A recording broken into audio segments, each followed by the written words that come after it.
Welcome to this explainer. Right away, we're jumping into a place that is, honestly, a land of just staggering contrasts. Iran. You hear the name and it instantly grabs your attention, right? I mean, this is a country sitting on thousands of years of civilization. We're talking about a place whose art, poetry, and religious ideologies have quite literally shaped the world.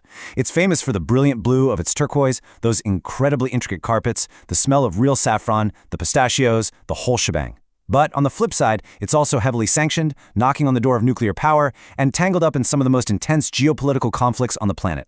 So let's just dive right into this amazingly complex country.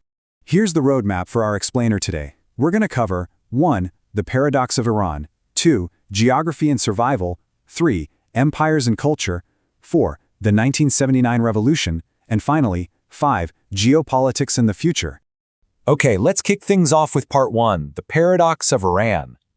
I want to start by throwing a single number at you, 85%.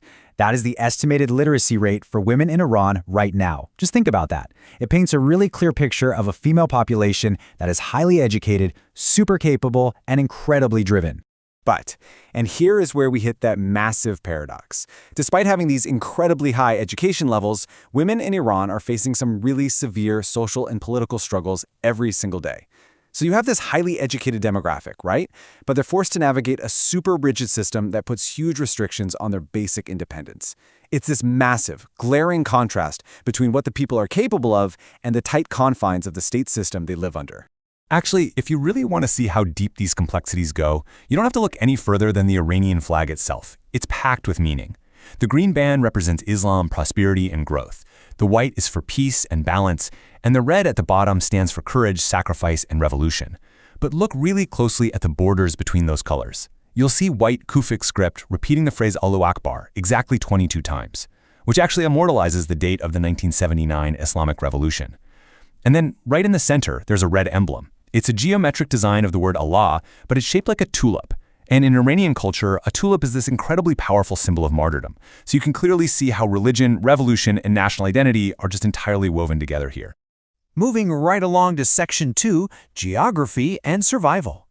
Physically, Iran is divided into 5 wildly different geographical zones, and I mean wild. Out west, you've got the rugged Zagros Mountains, which is where you'll find the Karun River, the longest in the country. Head north, and you're in the Alborz Mountains, staring at Mount Damavand, a literal snow-capped volcano over 5,600 meters high. But then you drop down into the Central Plateau, into the Dasht Eilut Desert. Guys, this is one of the hottest places on Earth. Ground temperatures can hit a mind-blowing 70 degrees Celsius. Yet, if you go just north of that desert to the Caspian coastal plain, boom, the climate totally flips. Suddenly you're looking at lush, green tea plantations and rice fields.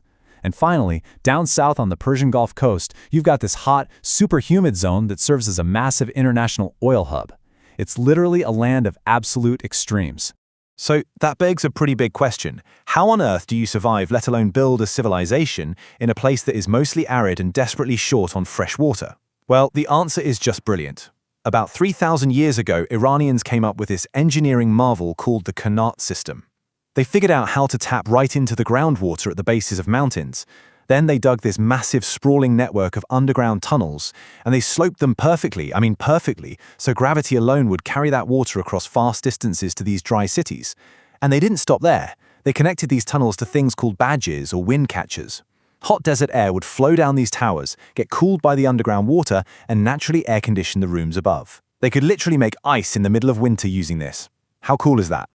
All right, Section 3, Empires and Culture. When we talk about Iranian history, we aren't measuring it in centuries. We are measuring it in millennia. All the way back around 550 BC, Cyrus the Great established the massive Achaemenid Empire. Fast forward a bit to 224 AD, and the Sassanid Empire kicks off this incredible golden age of Persian art and science. Then, in the 7th century, Arab Islamic conquest swept through the whole region. But here's the fascinating part. While Iran did adopt Islam, they fiercely held on to their Persian identity and their own language, which really set them apart from the rest of the Arab world. Later, in 1501, the Safavid Empire made Shia Islam the official state religion, which really shaped the country's modern religious identity. And, jumping to modern times, the 1979 Islamic Revolution obviously completely restructured the state as we know it today.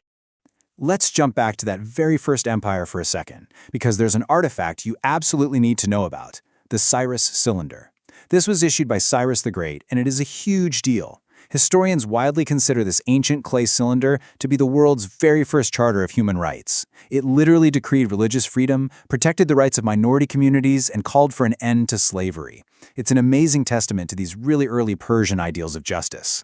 And you know that deep, rich history? It bleeds right into their modern culture today. Despite all those historical conquests we talked about, the Persian language, Farsi, is still going strong. Iran also gives us some of the best stuff in the world. I'm talking about the world's most expensive spice, saffron, along with premium pistachios and those legendary hand-woven carpets. The food is unreal too. Dishes like chelo kebab or fizenjan, which is this amazing stew made out of pomegranate paste and walnuts. And the traditions are just as rich.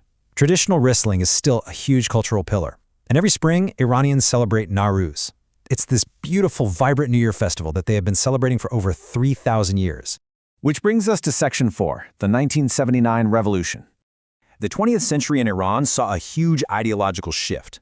Back in 1921, the Pahlavi dynasty took power and started pushing really aggressive modernization and westernization. But over time, that sparked a lot of intense political discontent. By 1979, things reached a boiling point, and the monarchy was completely overthrown in the Islamic Revolution, led by Ayatollah Khomeini. This was a total reset. They abolished the monarchy and set up the Islamic Republic. This new system merged very strict religious rule with some limited democratic elements, and it fundamentally changed everything about Iranian society and how it interacts with the rest of the world. Now, as our sources point out, this new system hasn't been without major internal friction. We really saw this highlighted during the intense, widespread protests that erupted all across Iran in 2022 following the tragic death of Mahsa Amini. These demonstrations were met with strict suppression by state security forces, and the whole situation really ignited a fierce international debate, putting a massive global spotlight on the ongoing human rights and social struggles inside the country. It showcased this deep divide between what sections of the population want and the rigid control maintained by the state.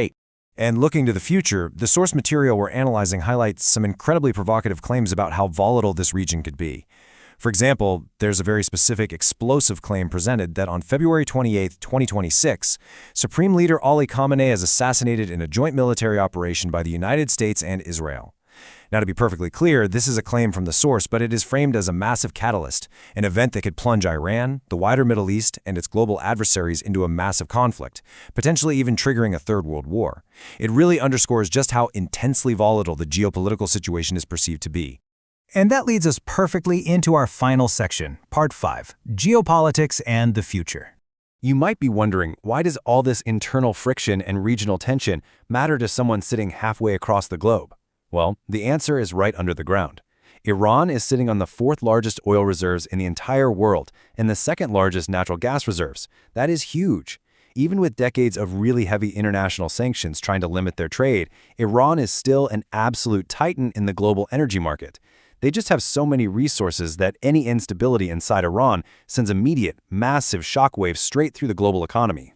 And it's not just what they have, it's where they are.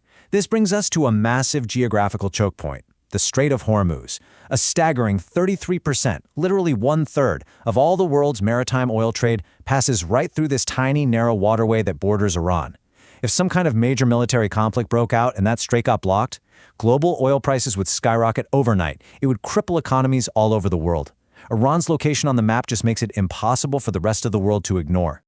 So, to wrap up our explainer today, the source leaves us with a really profound thought experiment. Think about this. If Iran, with all its incredible history, its massive natural resources, and its super educated population, had been a democracy over the last few decades instead of a rigid dictatorship, would it be this thriving, rapidly developing nation?